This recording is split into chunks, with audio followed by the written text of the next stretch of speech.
तो स्वागत है आपका एक नई वीडियो में। आज की क्लास में हम लोग पृथ्वी की आंतरिक संरचना इस टॉपिक के कीवर्ड्स के बारे में जानेंगे। तो आइए स्टार्ट करते हैं आज की क्लास। जैसा कि आपको पता है जेपीएससी मेंस पेपर 3 जो आपका 2 सेक्शन हिस्ट्री और ज्योग्राफी में बटा हुआ है। तो इसमें ज्योग्राफी की अगर हम लोग बात करें तो ज्योग्राफी भी अलग से 4 ग्रुप में इसमें बटा हुआ है। अगर ग्रुप ए की बात करें तो वो आपका फिजिकल ज्योग्राफी है यानी कि भौतिक भूगोल, और इसमें सामान्य सिद्धांत यानी कि जनरल प्रिंसिपल की चर्चा की गई है। और ये जो फिजिकल ज्योग्राफी है ये टोटल 10 यूनिट में बटा हुआ है, और एक यूनिट में कहीं पे 4 टॉपिक, कहीं पे 5 टॉपिक, कहीं पे 2 टॉपिक, ऐसे करके ये बटा हुआ है। तो ग्रुप ए टोटल 10 यूनिट में बटा हुआ है, ठीक है। इसके अलावा ग्रुप बी देखिएगा तो वो है आपका भारत का भौतिक एवं मानव भूगोल यानी कि physical and human geography of India.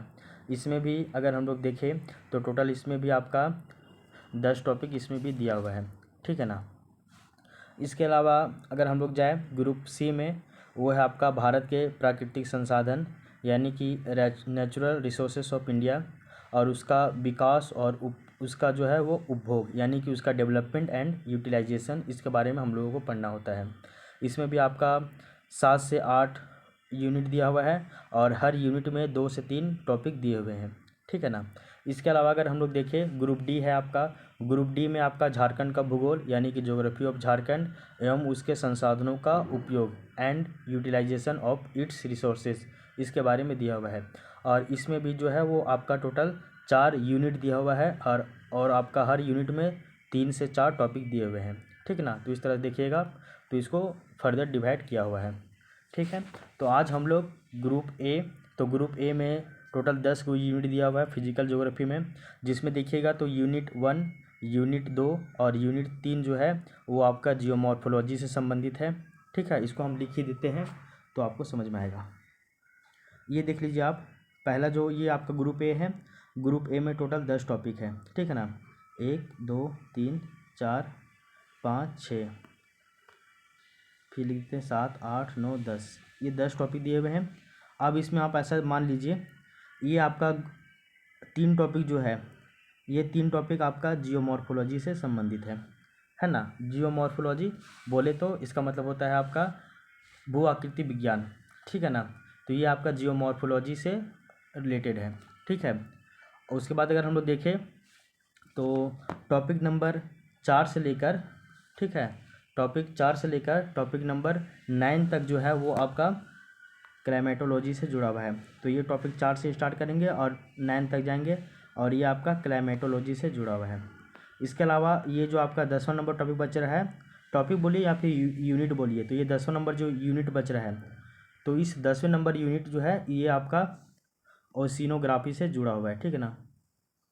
Oceanography से जुड़ा हुआ है। तो ग्रुप ए आपका पूरी तरीके से फिजिकल ज्योग्राफी है।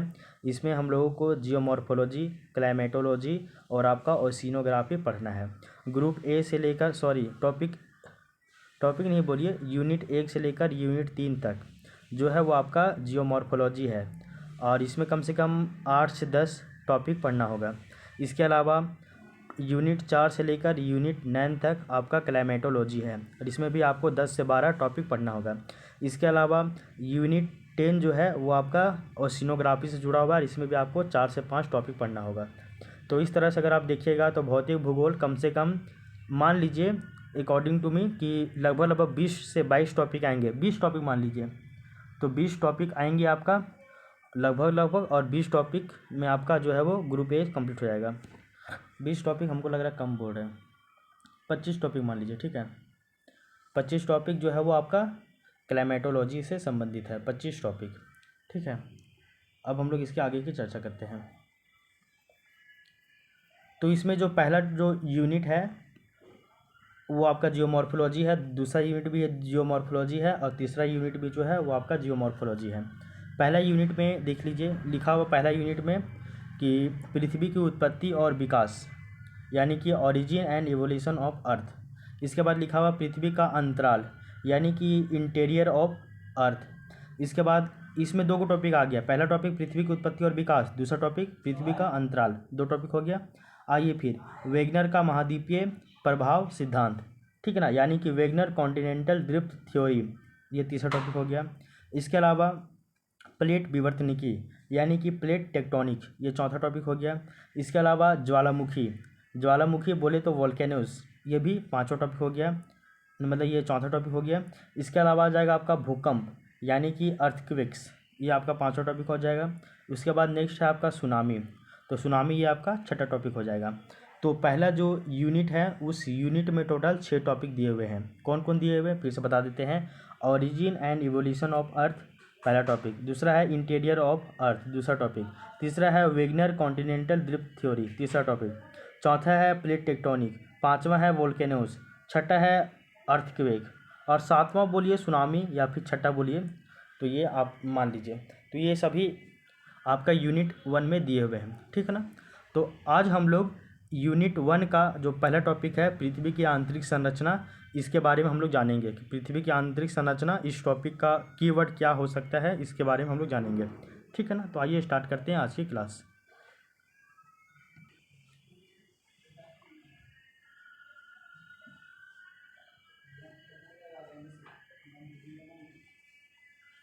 तो ये पहला टॉपिक हो जाएगा आपका पृथ्वी की आंतरिक संरचना, ठीक है। ये पहला टॉपिक आ गया आपका पृथ्वी की आंतरिक संरचना।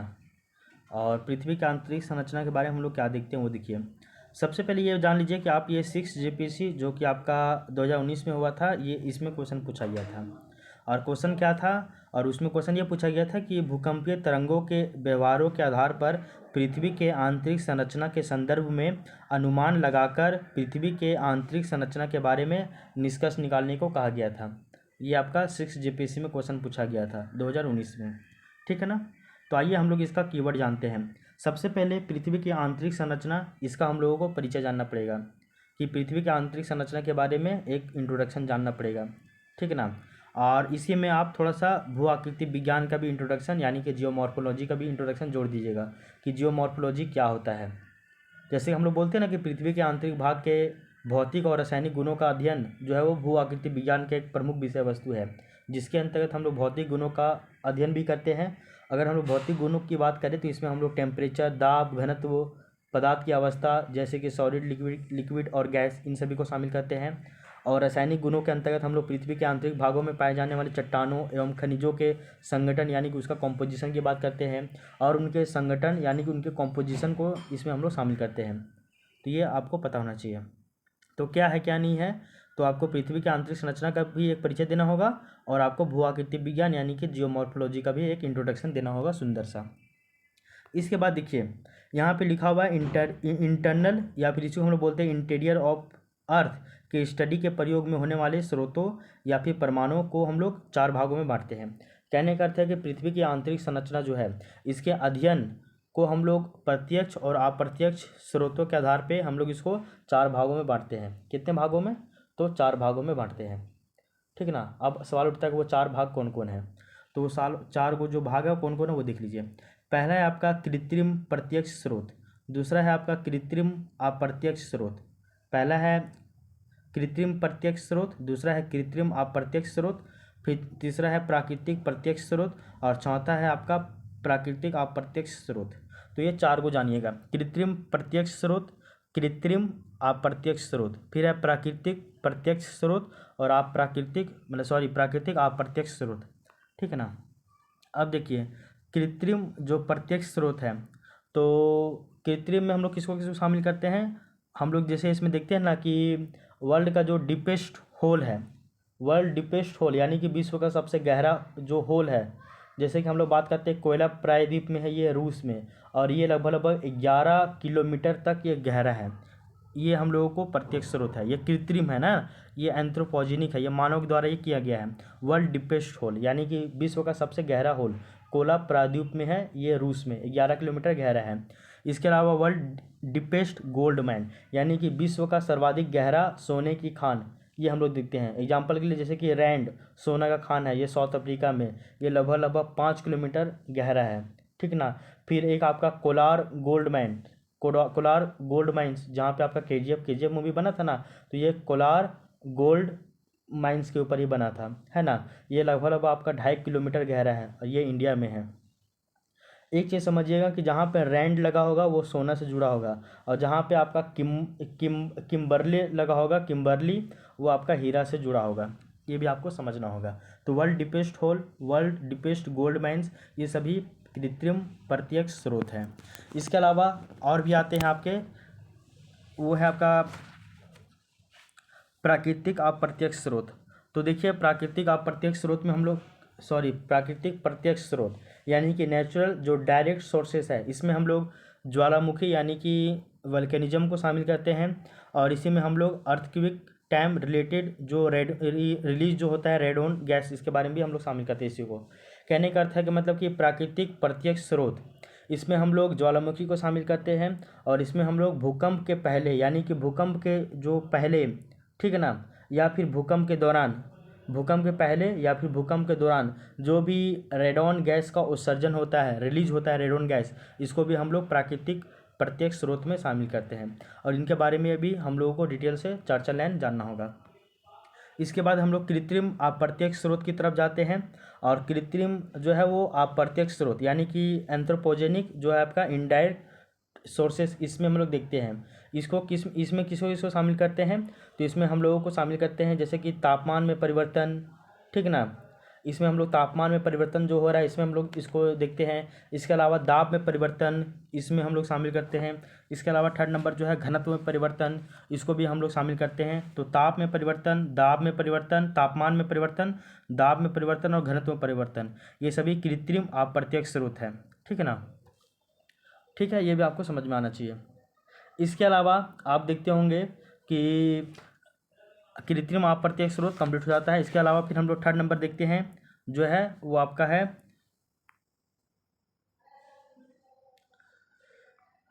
थर्ड नंबर जो है वो आपका ये कंप्लीट हो गया। फोर्थ नंबर हम लोग देखते हैं प्राकृतिक अप्रत्यक्ष स्रोत। और प्राकृतिक अप्रत्यक्ष, प्राकृतिक हो रहा है लेकिन वो अप्रत्यक्ष है, प्रत्यक्ष नहीं है।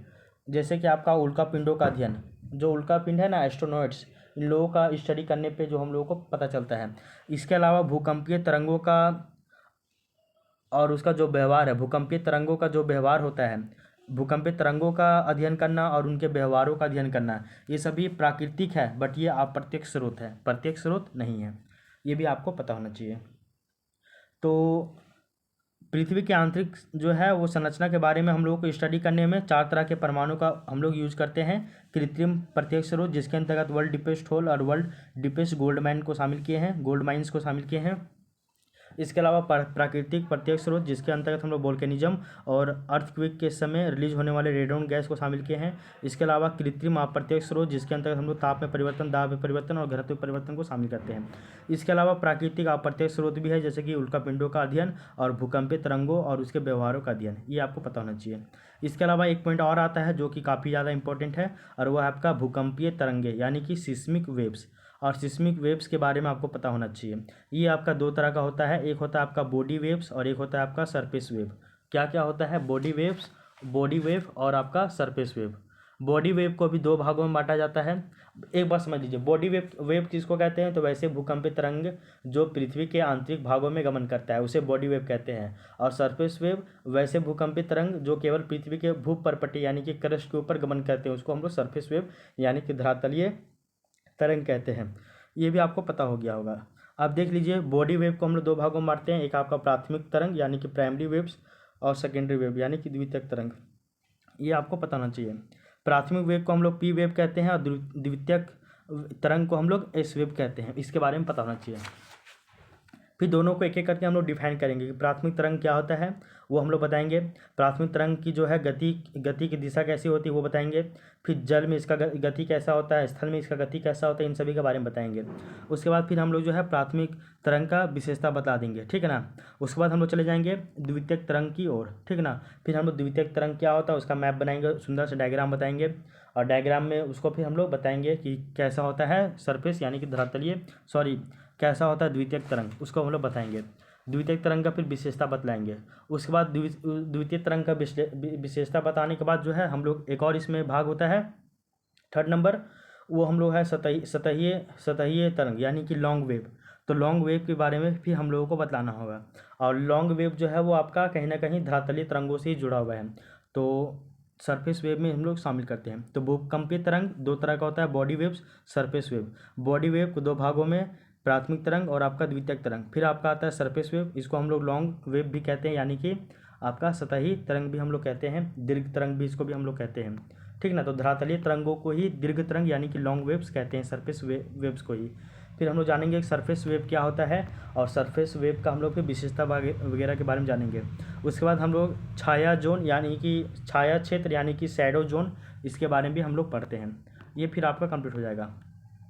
उसके अलावा फिर हम लोग जो है वो सबसे इम्पोर्टेंट चीज़ देखते हैं, और वो है आपका कि भूकंपीय तरंगों के व्यवहार के आधार पर, यहाँ पे सबसे इम्पोर्टेंट है कि भूकंपीय तरंगों के व्यवहार के आधार पर पृथ्वी के आंतरिक संरचना के संदर्भ में अनुमान लगाकर पृथ्वी के आंतरिक संरचना के बारे में निष्कर्ष निकाला जाता है। तो हम लोग यही क्वेश्चन जो है वो आपका 6 JPC में पूछा गया था, और इसी क्वेश्चन के बारे में हम लोगों को डील भी करना है, और इसी के बारे में हम लोगों को जानना होगा कि कैसे हम लोग भूकंपीय तरंगों का व्यवहार के आधार पर उसका स्टडी करते हैं, और हम लोग पता लगाते हैं कि पृथ्वी का आंतरिक संरचना कैसा है कैसा नहीं है। इसके बारे में हम लोग को जानना होता है, और इसके बारे में भी आपको पता लगाना पड़ेगा। 7 से 8 पॉइंट है, उसको आपको डिटेल से जानना पड़ेगा। हर एक पॉइंट का जो है वो आप 2-3 को कीवर्ड याद कर लीजिएगा, बस उसी कीवर्ड से ही आप पता लगा लीजिएगा, ठीक ना। और इसमें डायग्राम वगैरह भी बनता है, तो उस डायग्राम वगैरह को भी आप बनाइएगा। जैसे कि आप कैसे कैसे बताइएगा, देख लीजिए। पहला बताइएगा कि पृथ्वी का जो आंतरिक जो कोर है वो आपका सॉलिड है।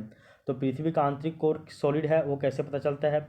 जैसे हम लोग देखते हैं ना कि जो पी वेव यानी कि प्राइमरी वेव, ये प्राइमरी वेव छाया या प्रमाणित करता है कि पृथ्वी का आंतरिक कोर जो है वो ठोस अवस्था में यानी कि वो आपका सॉलिड है, क्योंकि पी वेव की जो गति है वो 5100 किलोमीटर से लेकर 6371 किलोमीटर के मध्य सर्वाधिक पाई जाती है।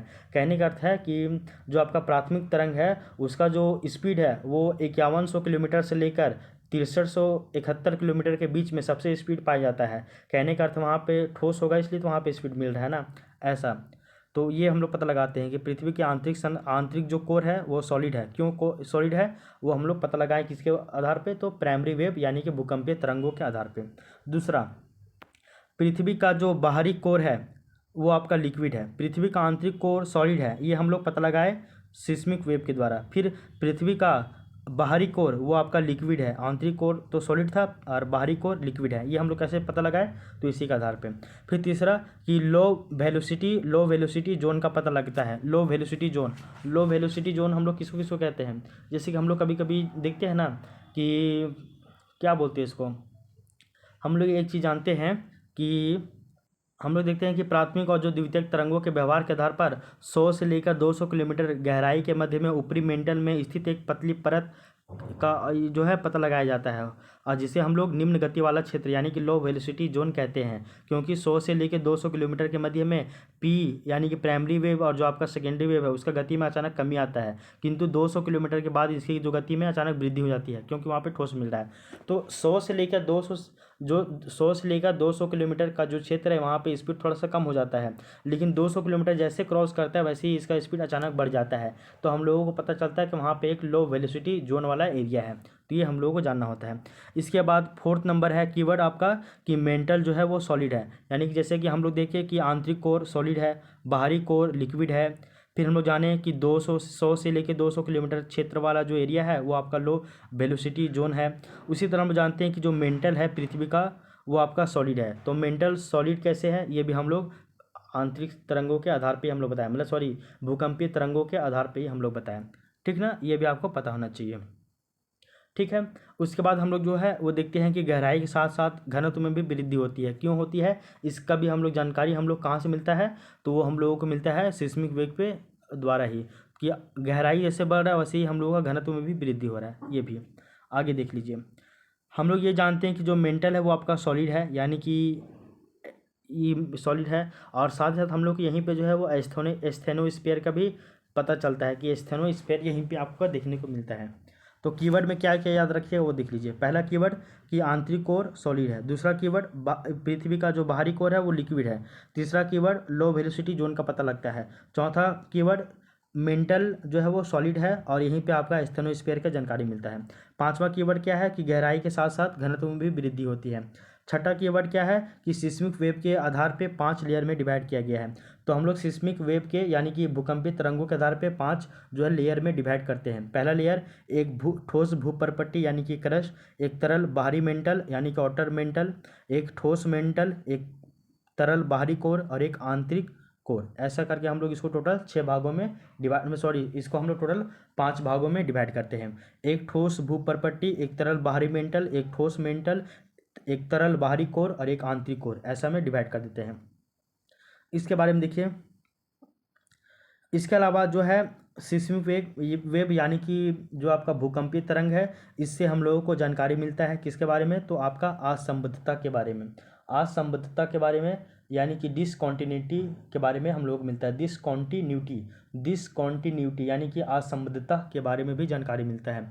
और ये असंबद्धता की अगर हम लोग बात करें तो ये टोटल कितना है, तो ये टोटल आपका 5 तरह का असंबद्धता है। इसके बारे में भी हम लोगों को जानकारी मिलता है।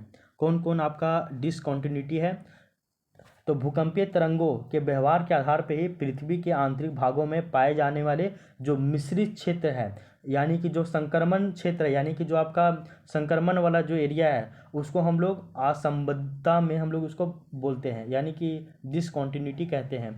और ऐसे में हम लोग देखते हैं कि दो परतों के मध्य जो स्थित जो मिश्रित क्षेत्र है उसको हम लोग संक्रमण क्षेत्र या फिर डिसकॉन्टिन्यूटी क्षेत्र या फिर असंबद्धता क्षेत्र कहते हैं। और ऐसे अगर हम लोग देखें तो पूरे पृथ्वी के भीतर में 5 तरह का असंबद्धता यानी कि डिसकॉन्टिन्यूटी मिलती है। पहला है आपका कोनार्ड डिसकॉन्टिन्यूटी, दूसरा है आपका मोहरोविक डिसकॉन्टिन्यूटी, तीसरा है रेपिटी डिसकॉन्टिन्यूटी, चौथा है गुटेनबर्ग डिसकॉन्टिन्यूटी और पांचवा है नेहमन डिसकॉन्टिन्यूटी। फिर से रिपीट कर दे रहे हैं, कोनार्ड, मोहरोविक, रेपिटी, गुटेनबर्ग और नेहमन डिसकॉन्टिन्यूटी, 5 को डिसकॉन्टिन्यूटी यानी कि असंबद्धता मिलता है। इसके अलावा देखिएगा हम लोग बात करते हैं क्रस्ट, फिर है मेंटल, फिर है कोर। ठीक है, आगे देख लीजिए। क्रस्ट को हम लोग सियाल और सीमा में बांटते हैं, मेंटल को हम लोग अपर मेंटल और लोअर मेंटल में बांटते हैं, और कोर को हम लोग कोर को हम लोग आउटर कोर और आपका इनर कोर में बांटते हैं। आउटर कोर और इनर कोर, मेंटल को अपर मेंटल और लोअर मेंटल, क्रस्ट को सियाल और सीमा में बांटते हैं। अब देख लीजिए यहाँ पे इसको दिया गया यहाँ पे ये जो आपका डिसकॉन्टिन्यूटी है ये कहाँ कहाँ पे मिलेगा वो देख लीजिए। सियाल और सीमा के बीच में कोनार्ड डिसकॉन्टिन्यूटी मिलेगा, सीमा और अपर मेंटल के बीच में मोहरोविक डिसकॉन्टिन्यूटी मिलेगा, अपर मेंटल और लोअर मेंटल के बीच में रेपिटी डिसकॉन्टिन्यूटी मिलेगा, लोअर मेंटल और आपका आउटर कोर के बीच में गुटेनबर्ग डिसकॉन्टिन्यूटी मिलेगा, और आउटर कोर और आपका इनर कोर इनके बीच में लेहमन डिसकॉन्टिन्यूटी मिलेगा। 5 तरह का मिल गया, समझ में आ गया। क्रस्ट को सियाल और सीमा में बांटे, मेंटल को अपर मेंटल और लोअर मेंटल में बांटे, कोर को आउटर कोर और आपका इनर कोर में बांटे। इस तरह से करके हम लोग इसको आगे बढ़ें और आपका 5 तरह का डिसकॉन्टिन्यूटी मिलेगा, कोनार्ड, मोहरोविक, रेपिटी, गुटेनबर्ग और लेहमन। समझ में आ गया। अब आगे देख लीजिए, ये पांचों डिसकॉन्टिन्यूटी के बारे में आपको डिटेल से पढ़ना पड़ेगा, ठीक है ना। कोनार्ड डिसकॉन्टिन्यूटी क्या होता है, इसका फीचर्स क्या है, मोहरोविक डिसकॉन्टिन्यूटी क्या होता है, इसका फीचर्स क्या है, मैप बनता है तो मैप बनाइए। फिर आप रेपिटी डिसकॉन्टिन्यूटी क्या है, इसका विशेषता क्या है वो बतलाइएगा। गुटेनबर्ग डिसकॉन्टिन्यूटी क्या है, उसका विशेषता क्या है वो बतलाइएगा। लेहमन डिसकॉन्टिन्यूटी क्या है, उसका विशेषता क्या है वो बतलाइएगा, ठीक है। इसके बाद हम लोग जो है वो सिस्मिक वेव यानी कि भूकंपीय तरंगों के बिहेवियर के आधार पे जो है वो हम लोग पृथ्वी की आंतरिक संरचना को 3 भागों में बांटते हैं, और ये 3 भाग कौन कौन है वो हम लोगों को देखना होता है। सबसे पहले तो आपका क्रस्ट आता है यानी कि भूपरपट्टी, फिर हम लोग देखेंगे कि भूपरपट्टी क्या होता है यानी कि क्रस्ट क्या होता है, इस क्रस्ट के बारे में देखेंगे। फिर हम लोग मैप बनाएंगे, वहाँ पे हम लोग पूरा उसको दर्शाएंगे आपका, ठीक है। क्रस्ट कहाँ है, मेंटल कहाँ है, कोर कहाँ है, फिर आपका 5 तरह का जो है डिसकॉन्टिन्यूटी उसको भी बतलाएंगे। ऊपरी मेंटल कहाँ है, निचली मेंटल कहाँ है, बाहरी कोर कहाँ है, आंतरिक कोर कहाँ है, ये सारा हम लोग दर्शाएंगे और पूरा ये बतलाएंगे। जैसे कि आपका 0 से 6 किलोमीटर यह महासागरीय भूपरपट्टी होता है, ठीक है ना। फिर आपका 0 से 35 किलोमीटर ऊपर वो आपका महाद्वीपीय, देखिए ऐसा ऐसा जाइएगा, यहाँ पे 0 है, यहाँ पे 6 है, यहाँ पे 35 है। 0 से 35 ऊपर जाइएगा तो ये आपका जाएगा महाद्वीपीय भूपरपट्टी यानी कि सियाल। यहाँ से नीचे आइएगा, इसको बोलते हैं महासागरीय भूपरपट्टी यानी कि सीमा। इसके नीचे यहाँ पे 100 से लेकर 200 किलोमीटर तक एरिया को हम लोग बोलते हैं स्टेनोस्फीयर। उसके बाद नीचे जाइएगा, 200 से लेकर यहाँ पे 700 किलोमीटर तक का एरिया आ जाएगा। उसके नीचे 200 किलोमीटर 2900 किलोमीटर का एरिया, फिर आपका 5156 किलोमीटर एरिया, फिर आपका नीचे में 6371 किलोमीटर एरिया। फिर हम लोग देखेंगे 6 किलोमीटर से लेकर 2900 किलोमीटर तक का एरिया, उसको हम लोग मेंटल कहते हैं। फिर ठीक है, फिर 2900 किलोमीटर से लेकर 6371 किलोमीटर का एरिया, उसको हम लोग कोर कहते हैं, ठीक है ना। तो इसको हम लोग पूरा डिटेल से हम लोग पढ़ना पड़ता है। फिर हम लोग ऊपरी मेंटल को किस में बांटते हैं, 200 से लेकर 700। फिर हम लोग निचली मेंटल 700 से लेकर 2900 तक। फिर हम लोग 2900 से लेकर 5156 तक बाहरी कोर।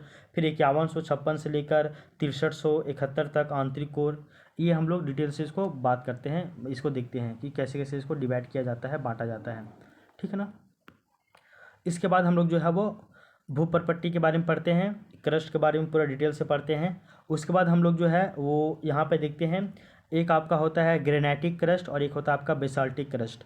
ग्रेनाइटिक क्रस्ट जो होता है वो आपका सियाल होता है। सियाल आपका महाद्वीपीय भूपरपट्टी होता है यानी कि कॉन्टिनेंटल क्रस्ट होता है। और बेसाल्टिक क्रस्ट जिसको हम लोग सीमा कहते हैं, और ये आपका सागरीय भूपरपट्टी होता है यानी कि ओशियानिक आपका क्रस्ट होता है। तो एक आपका कॉन्टिनेंटल क्रस्ट और एक आपका ओशियानिक क्रस्ट, इसी को ग्रेनाइटिक क्रस्ट और बेसाल्टिक क्रस्ट में बांटा जाता है। इसका निर्माण कैसे हुआ है, इसमें कौन कौन चट्टान मिलता है, इसमें कौन कौन खनिज पदार्थ मिलता है, और इसका प्रकृति कैसा होता है, यहाँ पे घनत्व कैसा होता है, इन सभी के बारे में आपको बताना होगा। तो महाद्वीपीय भूपरपट्टी यानी कि कॉन्टिनेंटलिटी, आपका क्रस्ट के बारे में डिटेल से बतलाना होगा। फिर आपका महासागरीय भूपरपट्टी यानी कि ओशियानिक क्रस्ट के बारे में डिटेल से आपको बतलाना होगा, ठीक है ना। दोनों को डिटेल से बतलाना होगा। उसके बाद हम लोग सेकेंड पार्ट चलते हैं और वो है आपका मेंटल के बारे में हम लोगों को डिटेल से बतलाना होगा कि मेंटल का विस्तार कहाँ से कहाँ तक लेकर है, वो सभी बतलाना होगा। मेंटल को भी 2 भागों में बांट के पढ़ते हैं, एक आपका ऊपरी मेंटल और एक आपका निचली मेंटल, ठीक है ना। ऊपरी मेंटल को भी 2 भागों में बांटा जाता है। एक है आपका ऊपरी मेंटल को 2 भागों में बांटा गया है। एक है आपका स्टेनोस्फीयर, ऊपरी मेंटल को 2 भागों में, एक है आपका स्टेनोस्फीयर और एक है आपका ऊपरी मेंटल का निचला भाग। उसके बाद हम लोग जो है वो निचला मेंटल के बारे में पढ़ते हैं यानी कि लोअर मेंटल। समझिए फिर से, मेंटल के बारे में पढ़िएगा, मेंटल क्या है उसको बतलाइएगा। मेंटल का 2 प्रकार होता है उसको बतलाइएगा। एक प्रकार होता है आपका अपर मेंटल और एक होता है आपका लोअर मेंटल। अपर मेंटल को 2 भागों में बांटा जाता है, एक है स्टेनोस्फीयर और एक है आपका ऊपरी मेंटल या ऊपरी मेंटल का निचला भाग, और दूसरा है आपका लोअर मेंटल यानी कि निचला मेंटल। ये आपको बतलाना होगा। उसके बाद आइए इसको डिटेल से बता दीजिएगा एक पेज में। उसके बाद आइए कोर के बारे में। कोर सबसे आंतरिक भाग में है, कोर बतलाइएगा, कोर क्या होता है वो बताइएगा। कोर का भी 2 भाग होता है, एक है आपका बाह्य कोर यानी कि आउटर कोर और एक है आपका आंतरिक कोर यानी कि इनर कोर। इन दोनों के बारे में आपको डिटेल से लगभग 5-5 लाइन 10-10 लाइन भी याद रहेगा ना तो काफ़ी है, उतना ही से आपका काम बन जाएगा। आपको पूरा विश्व गुरु बनने की आवश्यकता नहीं है, ठीक ना। तो कोर के बारे में बाह्य कोर, आंतरिक कोर, आउटर कोर और इनर कोर के बारे में पता होना चाहिए, बस यहीं से आप इसको कवर कर ले जाइएगा, ठीक है। उसके बाद फिर लास्ट में आप इसका कंक्लूजन बता दीजिएगा। तो कंक्लूजन भी हर टॉपिक का तैयार कर लीजिए, इंट्रोडक्शन भी हर टॉपिक का तैयार कर लीजिए आप, तो फिर आपको कहीं भी जो है वो भटकने की आवश्यकता नहीं होगी, ठीक है। तो ये हम लोगों का ग्रुप ए जिसमें टोटल 10 टॉपिक है, 10 यूनिट है। और 10 यूनिट में जो पहला यूनिट था पृथ्वी की उत्पत्ति और विकास, तो पृथ्वी की उत्पत्ति और विकास वाला ये जो टॉपिक है इसका हम लोग आज कीवर्ड जान गए हैं। और ये कीवर्ड है और इसी कीवर्ड में आप पढ़िएगा और आप इसको याद रखिएगा, और फिर आपको यहाँ से फिर ज़्यादा कहीं भी भटकने की आवश्यकता नहीं होगी। बस इसी कीवर्ड को ध्यान में रखिएगा और इसी कीवर्ड के आधार पे आप टॉपिक को तैयार कर लीजिए, ठीक ना। तो कहने मतलब जब कभी भी पृथ्वी की आंतरिक संरचना आए, तो जब कभी भी ये टॉपिक आएगा तो ये टॉपिक में तुरंत ही आपके दिमाग में ये सारा पॉइंट क्लिक करना चाहिए। और इस सारा पॉइंट के बारे में अगर ये टोटल 20 गो पॉइंट है, 20 पॉइंट में अगर 5-5 लाइन भी याद आ रहा है तो एक आप बेहतर स्थिति में रहिएगा, कंटेंट आपके पास रेडी रहेगा, तो फिर आपको कहीं भी परेशान होने की आवश्यकता नहीं होगी, ठीक है ना। तो ये आप समझ लीजिए। तो ये हम लोगों का पहला टॉपिक पृथ्वी की आंतरिक संरचना ये जो है वो इसका कीवर्ड कंप्लीट हो गया है। अब हम लोग मिलते हैं नेक्स्ट क्लास में एक नए टॉपिक के साथ। तो तब तक के लिए thank you, take care, bye bye.